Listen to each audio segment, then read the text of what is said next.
The thing with KB, that ball, the first one he did the pirouette, it's just a play, maybe just take a little bit more time. With the other ball, should not have been thrown at all. That's all. The slow roller, it probably processed. The pitcher's running, so I'm going to give it a go. That's what I saw of the whole thing. But the first play, just I think he had a shot. Had he slowed it down just a little bit, and found the first baseman. But he's made so many good plays all year. That just happened tonight. But that's what I saw. Montgomery, again, it's so you rarely ever teach somebody to go to third base, right? You just don't do that. In his mind, there probably was like everything being perfectly done, possible chance, but I can't fault him on that. I mean, you are just trained to do that. You rarely think about just throwing to third base to get one out. That's probably the industry's fault with all of that. So we made mistakes. Absolutely, we made mistakes tonight. That was part of it. But then again, we just have to do more offensively to give ourselves a chance. You're going to make mistakes on occasion. You have to be able to play through the tough moments by doing something offensively. We haven't been able to do it. And again, here in the center, Paul. Yes, sir. Yes. Looking forward to tomorrow, do you take any comfort at all out of the fact that Miller has been used 2 days in a row now, and you did get to him and score a run off him tonight? Although Shaw and Allen were not. Yeah. So it's hard to get a lot of solace with that thought. No, it's good that he did. I mean, I was checking that up. While he was out there, he went 46 a couple days ago, 17 yesterday, and I think almost 30 today, and still had great stuff. Dexter just worked a really, really good at-bat right there. So they're still firm down there. We just got to grab a lead. We got to grab a lead in the latter part of the game and avoid those guys with either being tied or them having a lead. That's what we have to do. And again, that just speaks to we scored first. I kind of liked it. That's kind of a good thing normally, but we just did not add on. I thought we had better at bats against Kluber tonight than we did a couple nights ago, but the hits just weren't there. Although we hit like the wind, they hit some homers tonight. We hit some balls good enough for homers tonight, but the wind was blowing in. It was just we just didn't pick the proper night to do that with. And right here in the center. Joe Lackey pretty visibly was not happy with some of the calls at home plate. Did you feel like he was being squeezed? No, I mean that's kind of normal behavior out of John. So it's hard to tell. I don't know. I didn't get a chance to view it from in front or behind, so I don't know. I had a nice talk with Marvin. The thing that we try to teach our guys is that we're good enough that even if an umpire misses a pitch, we could work through that. I'd like to believe from a hitter's perspective and also from our pitcher's perspective, you have to anticipate a call's not going to go your way.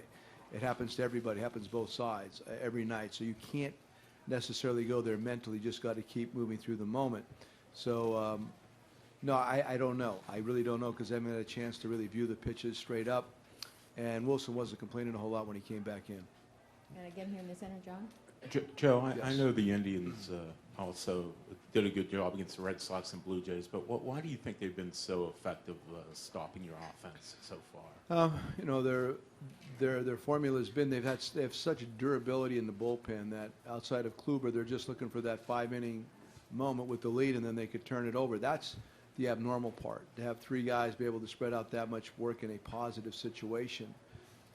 It's hard to do that. It really is. I mean, I know everybody's going to be clamoring that's the way you should work your bullpens from now on, but you have to have the appropriate people to do that. And, of course, during the season, it would be much more difficult as opposed to the microcosm of the postseason. So I think that's it. I mean, they have the right guys among their pitchers to do that, and Kluber kind of like gives them a blow, like what he did tonight. So it's just been abnormal in some ways. But they've been pitching great. They've been outstanding, and like you said, they've been outstanding through the entire postseason. And you can see we're obviously having a tough time like other teams did. And over here to the left, Stan. Yes, sir. Joe, considering how set up they are at the back end, can you just take us through the thought process of not using Schwarber there to take a shot against Kluber in the fifth? There was when Coughlin pitched in. Yeah, he was leading off the inning. Yeah, I mean, I didn't want to waste that right there. You don't know. The score at that time was still like 4-1, correct? 3-1. So I mean, there's no reason to burn him leading off right there, because if they're going to go to Miller, they eventually, if the game's close, you would have seen Allen or Shaw there in the latter part of the game, and I was willing to use him in a lot of different spots, not just for the pitcher. So for me, I didn't think it was wise to use him right there. I thought Coughlin had himself a decent at bat. You're just looking for a more profitable moment to expend him, and so I have no issues with that at all. And standing here to the left, Joe, Yes, after you got the lead, do you think that maybe Lackey's command got away from him a little bit there for the 2 or 3 innings that put you in a hole? We gave up the homer. That ball was properly struck, and then the other run we kind of gave to them. The ball never left the infield, and they got another run, and then eventually one more on the double single. So he ended up pitching his best ball as we were taking him out. The last 2 innings, he was putting the ball on the ground. There was better sink on it. He found God bless you, found his groove. So no, I mean, John's John. He always knows what he wants to do out there. He's really calculated.